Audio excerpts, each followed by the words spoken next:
ఈ రోజు మన స్పెషల్ మా ఆవిడకి ఇష్టమైన మైసూర్ బోండా అండి. తనకి ఇష్టమని నైట్ ఈ మైసూర్ బోండా పిండి కలిపి పెడుతున్నానండి. మార్నింగ్ తను నిజంగా షాక్ అయ్యిద్ది. మైసూర్ బోండా సరిగా రాకపోతే తర్వాత నేను షాక్ అవ్వాల్సి వచ్చింది.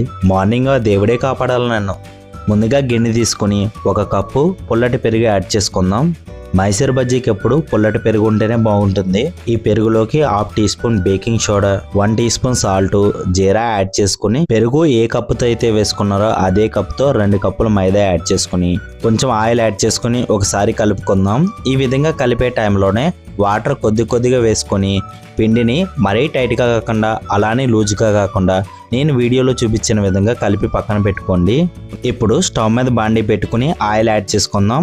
ఆయిల్ లైట్గా వేడైన తర్వాత మనం రెడీ చేసుకున్న పిండిని చిన్న ముద్దలుగా తీసుకొని ఆయిల్లో ఒక్కొక్కటిగా యాడ్ చేసుకుందాం. మైసూర్ బోండాను అటు ఇటు కలుపుతూ బాగా రోస్ట్ చేసుకుంటే ఎంతో టేస్టీగా ఉండే మైసూర్ బోండా రెడీ అయిపోయింది.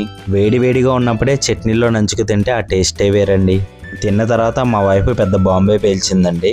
ఫుల్ వీడియో కావాలంటే ఛానల్ ఉంది, వాచ్ చేయండి. వీడియో నచ్చితే లైక్ చేయండి, సబ్స్క్రైబ్ చేసుకోండి.